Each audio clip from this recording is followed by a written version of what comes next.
नगरपालिकेचं रुग्णालय तोडा. कशासाठी तोडताय? हे मनमानीशाही आहे, हे हुकुमशाही आहे. हा हम करे सो कायदा.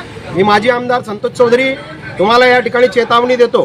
26 जानेवारीला जर तुम्ही त्या ठिकाणी बेकायदेशीररित्या तिरंगा झेंडा फडकवला 26 जानेवारीला, कारण की बेकायदेशीर तिरंगा झेंडा मी फडकवू देणार नाहीये, कारण की हे काळे झेंडे दाखवणार त्या दिवशी मी यांच्यावर.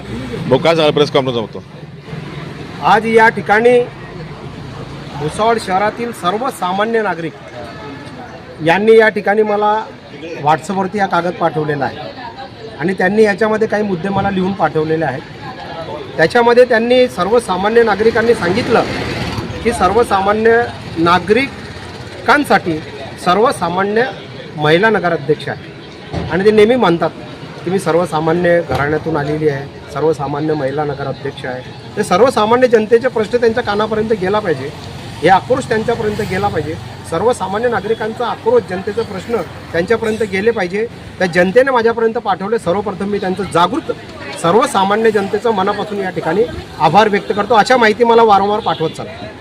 या ठिकाणी आता भुसावळ शहरामध्ये जे या ठिकाणी भुसावळ नगरीचे स्वयंघोषित शिल्पकार आहेत,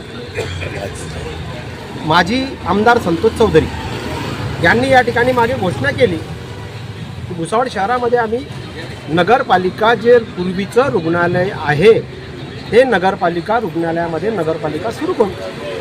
त्याच्यानंतर त्यांनी सांगितलं याच्या आधी की तिथे जे नगरपालिका डॉक्टर बाबासाहेब आंबेडकर छत्रपती शिवाजी पुतळ्याच्या पाठीमागे आहे, पूर्वीची जुनी नगरपालिका, त्या नगरपालिकेजवळ घाणी साम्राज्य आहे, त्या ठिकाणी पार्किंग होते म्हणे, म्हणून त्या ठिकाणी नगरपालिका सुरू करू.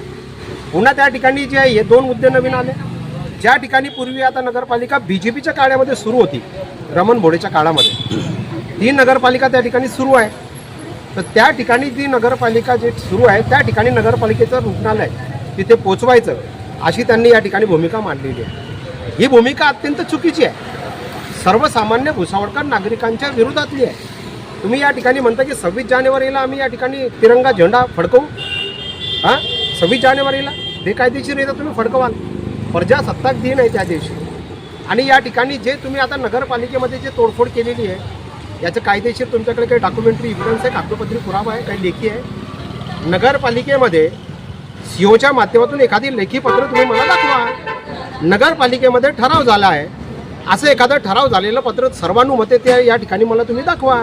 नगराध्यक्षबाई तुम्ही दाखवा, तुमचे जे नगरसेवक आहेत ते दाखवा. त्यानंतर या ठिकाणी जे माजी आमदार आहेत त्यांनी या ठिकाणी हे सगळे मला लेखी पुरावे दाखवा. त्याच्यानंतर तुम्ही त्या ठिकाणी ते नगरपालिका तोडा, नगरपालिकेचं रुग्णालय तोडा. कशासाठी तोडताय? हे मनमानीशाही आहे, हे हुकुमशाही आहे. हा हम करे सो कायदा. अरे काही कागदोपत्री काही कायदा आहे की नाही, संविधान आहे की नाही, काही नियम आहेत की नाही? म्हणजे तुमच्या मनाप्रमाणे तुम्ही नियम चालवाल, जे मनात आलं ते बोलाल. उद्या आम्ही हे करून टाकू, उद्या ते करून टाकू. अहो करायचं असेल, मला जर करायचं असेल तर या ठिकाणी पाण्याचा प्रश्न गंभीर आहे. पाण्याचा प्रश्न गंभीर आहे. हातनूरच्या माध्यमातून आता 5 दिवस झाले आवर्तन या ठिकाणी सोडलं जात नाही आहे. आणि अशा परिस्थितीमध्ये जे 10-12 दिवसापूर्वीपासून पाणी मिळतं आहे लेट महिलांना, आमच्या आई बहिणींना, ते पुन्हा या ठिकाणी त्याच्यामध्ये भर पडणार, ते 15 दिवसानंतर होणार आहे. हे आता 5 दिवस झाले, आत्ताची गोष्ट आहे. हे जे हातनूर धरणाने या ठिकाणी 5 दिवसांनी आवर्तन बंद केलं, या संदर्भात तुम्ही घेऊन गंभीर प्रश्न पाण्याचा तुम्ही सोडवा आधी. हे काय लावलंय तुम्ही? त्याच्यानंतर तुम्ही ते पाणी केली बंधाऱ्याची, ते बंधाऱ्या संदर्भात तुमचं काय आहे? पाणी तर केली तुम्ही, परंतु जे शेळगावचं जे काही या ठिकाणी जे बॅक वॉटर त्या ठिकाणी येतं आहे आणि तो बंधारा बांधणं अत्यंत आवश्यक आहे, त्या ठिकाणी तुम्ही ते का नाही करत आहे? त्याच्यानंतर सर्वात मोठा प्रश्न अमृत योजनेचा, तो पेंडिंग आहे, तो प्रलंबित आहे. तो अमृत योजनेचा प्रश्न या ठिकाणी रेंगाळत असताना, त्या ठिकाणी तो प्रश्न अनेक वर्षापासून भिजत असताना BJP तर काही करू शकली नाही. विद्यमान आमदार मंत्री संजय सावकारे काही करू शकले नाही. अरे ते प्रश्न तरी जो अमृत योजनेचा तो तरी या ठिकाणी तुम्ही सोडवा ना. म्हणजे हे सगळ्या प्रश्न संदर्भात तू माय तुमचं सारू चालू आहे. म्हणजे स्त्रीयवादाची लढाई की मी करतो तू नको करू, तू करेल तर मी नाही करेल, माझं नाव झालं पाहिजे तुझं नाव नाही झालं पाहिजे, तू नाही करणार मी तुला विरोध करेल. हे जे काही सुरू आहे कुरघोडीचं राजकारण, म्हणजे याला तो विरोध करतो त्याला तो विरोध करतो. आणि गोष्ट काय करतात BJPवाले, संजय सावकारेचे माणसं, संतोष चौधरीचे माणसं, की आम्ही विकासाला विरोध करणार नाही, विकासाला सोबत आहे. कसं काय विकासाला तुम्ही सोबत आहे? हे जागा कोणी दिली होती माहिती का? हेमराज सेठ यांनी 1927ला भुसावळ नगरपालिकेची ही जागा दानमध्ये दिलेली आहे. दानमध्ये आणि जी जागा तुम्हाला दानमध्ये दिलेली आहे ती दानमध्ये दिलेली जागा तुम्हाला अशा पद्धतीने त्यांच्या वारसदारांना तुम्ही विश्वासात घेतलं का? त्यांच्या वारसदारांना विश्वासात न घेता तुम्ही आता हे जागेवरती पुन्हा या ठिकाणी जे काही तुम्ही करताय हे मनमानीशाही हे योग्य नाही आहे. 100 रुपयाच्या गोष्टी तुम्ही केल्या, 100 रुपये लागतात सर्वसामान्य नागरिकांना. आणि 100 रुपये इथे थोडे लागतात भुसावळ नगरपालिका दवाखान्यामध्ये येण्यासाठी, काहीच लागत नाही. इथे फायदा माणूस येऊ शकतो. 100-200 रुपये तिथे लागतील. ट्रामा सेंटर केला माझे आपल्या आमदार मंत्री महोदयांनी. ट्रामा सेंटरला जायला लोकांकडे 200 रुपये खिशात नाही आहे. 200 रुपये नसल्यामुळे तो ट्रामा सेंटर ते विस्कळीत झालं, ते बंद पडलं. पुन्हा या ठिकाणी जे आहे तुम्ही या नगरपालिका जी आहे त्या ठिकाणी तुम्ही रुग्णांना त्रास देताय, सर्वसामान्य गरिबांना त्रास देताय.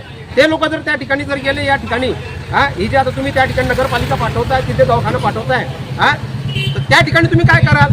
त्या लोक का 200 रुपये जाऊन किती जाऊन देतील का? म्हणजे तो बी दवाखाना तुम्हाला बंद पाडायचा आहे का?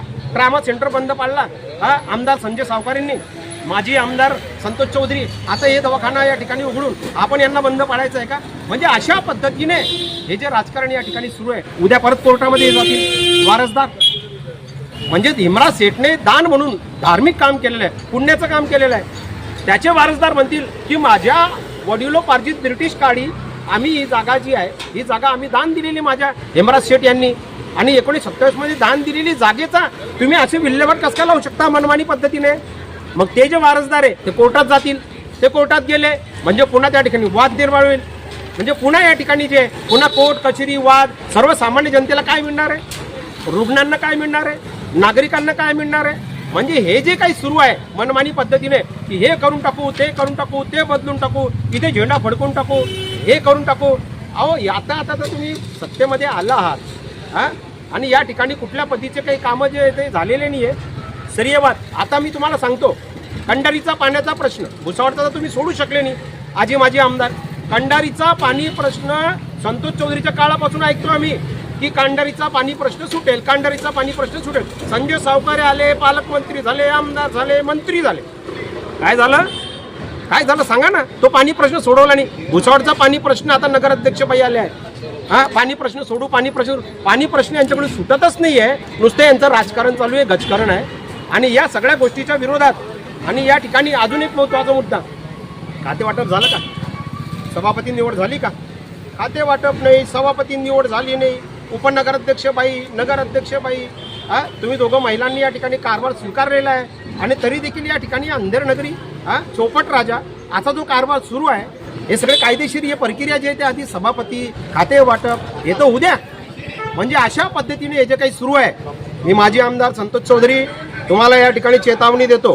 26 जानेवारीला जर तुम्ही त्या ठिकाणी बेकायदेशीररित्या तिरंगा झेंडा फडकवला तर तुम्ही एक फडकवाल, आम्ही 100 तिरंगे झेंडे त्या ठिकाणी फडकवू आणि सोबत काळे 100 झेंडेही फडकवू. की हे जे मनमानीशाही आहे, पहिले कागदोपत्री डॉक्युमेंटरी एव्हिडन्स दाखवा. संजय सावकारे तुमच्या माणसं जे तू मैमे करून इकडे कलेक्टरला, प्रांतला, तहसीलदारला जे निवेदनगिरी सुरू आहे, हे बी एक शंकोगिरी आहे. हे पण त्यांची नौटंकी आहे. हे राजकीय नौटंकी संजय सावकारांच्या माणसांनी थांबवावी. आणि हे जे राजकीय स्टंट आहे संतोष चौधरीच्या माणसांचं, यांनी थांबवावं. नाही तर या ठिकाणी जे आहे खूप मोठं आंदोलन, तिरंगा 26 जानेवारीला तिरंगा मोर्चा या ठिकाणी मी भुसावळ शहरामध्ये आणेल. आणि तिरंगा रस्ता रोको आंदोलन या ठिकाणी जे नाटा कॉलेज चौफुलीवरती करेल. आणि तिथून नाटा कॉलेजहून हा मोर्चा इथपर्यंत आणेल. भुसावळच्या नगरपालिकेच्या दवाखान्यावर जे मनमानीशाही सुरू आहे त्या ठिकाणी काम बंद करो. म्हणून या ठिकाणी जे तिरंगा आक्रोश मोर्चा सर्वसामान्य नागरिकांचा, ऑल इंडिया संविधान आर्मी 10 संघटनांचा मी आणेल, या ठिकाणी जाहीर करतो आणि थांबतो. जय हिंद, जय तिरंगा, जय संविधान. हा तिरंगा मोर्चा तुम्ही 26 जानेवारीच्या अगोदर आणणार का 26 जानेवारी? 26 जानेवारीला. कारण की बेकायदेशीर तिरंगा झेंडा मी फडकवू देणार नाहीये. कारण की हे काळे झेंडे दाखवणार त्या दिवशी मी यांच्यावर. तिरंगा आमच्या हृदयात आहे, आमच्या मनामध्ये आहे. तिरंगा घेऊनच आम्ही येणार आहे. 100 तिरंगे घेऊन आम्ही त्या ठिकाणी येऊ आणि प्रचंड संख्येने येऊ. ही मनमानीशाही, हुकुमशाही थांबवा. हे असं चालणार नाही. खाते वाटप नाही, सभापतीने काही नाही आणि मनमानी पद्धतीने हे करून टाकू, ते करून टाकू, ते करून टाकू. अहो इतक्या कमी दिवसामध्ये कुठे काही होतं का? नगरपालिकेची रिक्सर मिटिंग होते, ठराव होतो, व्यवस्थित सगळ्या गोष्टी होतात, त्याच्यानंतर सगळ्या गोष्टी होतात. हे करून टाकू, ते करून टाकू, ते करून टाकू असं मी जर म्हणेल चालेल का?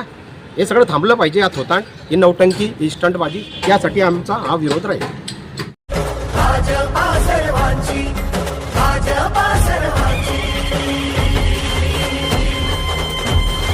श्रमिकांचा शक्तीची, भाविकांच्या भक्तीची, शेतकऱ्याच्या कष्टाची, मराठीच्या निष्ठेची, संस्कारी शिस्तीची, आधुनिक तत्वाची, लखलखत्या तेजाची, आशा ही देशाची. तुमची आमची भाजपा सर्वांची, तुमची आमची भाजपा सर्वांची, भाजपा सर्वांची. भाजप महायुती आहे, तरगती आहे, महाराष्ट्राची प्रगती आहे.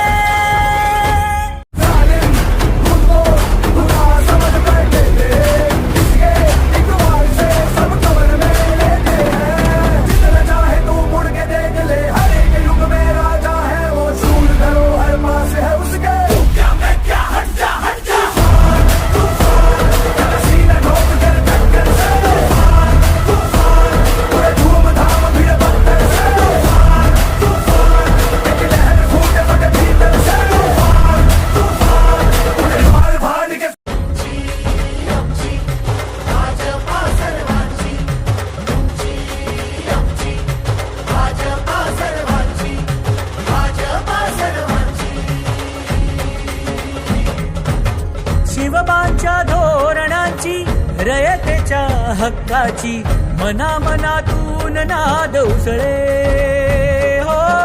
मराठीला अभिजात दर्जा, कृती केली ही गर्वाची, अभिमानासाठी झटते हो, हो, हो.